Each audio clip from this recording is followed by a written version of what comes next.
മിഥുനക്കൂറാണ് അടുത്തത്. മകയിരം നക്ഷത്രത്തിൻ്റെ അവസാന 30 നാഴിക, തിരുവാതിര നക്ഷത്രം, പുണർതം നാളിൻ്റെ ആദ്യ 45 നാഴിക, ഇത്രയും ചേരുന്നതാണ് മിഥുനക്കൂറ്. മിഥുനക്കൂറുകാർക്ക് വ്യാഴം മാറുന്നത് 12-ൽ നിന്നും ജന്മക്കൂറിലേക്കാണ്. കഴിഞ്ഞ വർഷം 12 വ്യാഴമായിരുന്നു, ഈ വർഷം അത് ജന്മരാശിയിലാണ് വരുന്നത്. വലിയ ഗുണവുമില്ല, വലിയ ദോഷവുമില്ല, അതാണ് അവസ്ഥ.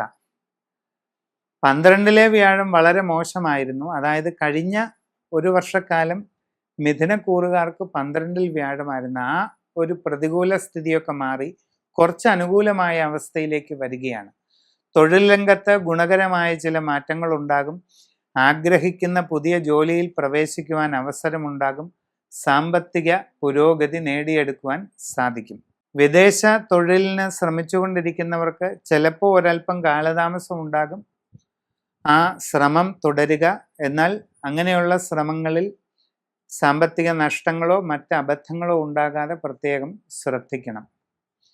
വിവിധ മേഖലകളിൽ സ്വന്തമായി തൊഴിൽ ചെയ്തുകൊണ്ടിരിക്കുന്നവർ വളരെ ശ്രദ്ധയോടുകൂടി അത് തുടരുക. നിങ്ങളുടെ തൊഴിൽ രംഗം സാമാന്യമെങ്കിലും ഭംഗിയായിട്ട് നടത്തിക്കൊണ്ടു പോകണമെങ്കിൽ വളരെ നല്ല പരിശ്രമം ആവശ്യമാണ്, അതുണ്ടായിരിക്കണം. സാമൂഹിക രംഗത്തും സാംസ്കാരിക രംഗത്തുമൊക്കെ പ്രവർത്തിച്ചു കൊണ്ടിരിക്കുന്നവർ തീരുമാനങ്ങൾ എടുക്കുമ്പോൾ വളരെ ശ്രദ്ധിക്കേണ്ടതാണ്. നിങ്ങളുടെ അശ്രദ്ധയും ആലോചനക്കുറവും കാരണം നിങ്ങൾക്ക് പല ബുദ്ധിമുട്ടുകളും അനുഭവപ്പെടാം. കലാരംഗത്ത് പ്രവർത്തിക്കുന്നവർക്ക് സാമ്പത്തിക നഷ്ടങ്ങൾ, കാര്യപരാജയങ്ങൾ ഇതിനൊക്കെ സാധ്യതയുണ്ട്.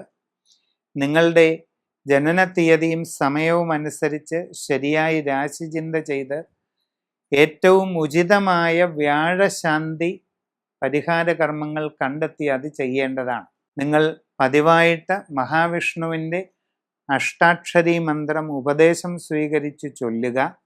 വിഷ്ണു സഹസ്രനാമം തെറ്റുകൂടാതെ നിത്യവും ചൊല്ലുക. അതിവിശിഷ്ടമായ നാരായണ കവചം നിത്യവും ചൊല്ലുക. ഇതൊക്കെ വളരെ പ്രയോജനകരമാണ്. ശ്രീ ഗുരുവായൂരപ്പൻ്റെ അനുഗ്രഹത്തിനു വേണ്ടി നന്നായി പ്രാർത്ഥിച്ച് ഭാഗവതം നിത്യവും പാരായണം ചെയ്യുക. ഭാഗവതത്തിലെ ശ്രീകൃഷ്ണ അവതാരം പാരായണം ചെയ്യുക. ഇതൊക്കെ വളരെ നല്ലതാണ്. ഗുരുഗ്രഹ ശാന്തിക്കായിട്ട് ദക്ഷിണാമൂർത്തി ഭഗവാന് വ്യാഴാഴ്ച തോറും വഴിപാടുകൾ നടത്തുക.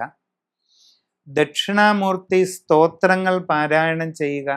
ഇതൊക്കെ വളരെ പ്രയോജനം ചെയ്യും. നിങ്ങളുടെ സമഗ്രവും സമ്പൂർണവുമായ രാശിചിന്ത ചെയ്ത് ഉചിത പ്രതിവിധി കണ്ട് ഇപ്രകാരമൊക്കെ മുമ്പോട്ട് പോകുന്നതായാൽ എല്ലാ തടസ്സങ്ങളെയും മറികടന്ന് വിജയം കൈവരിക്കാൻ കഴിയും.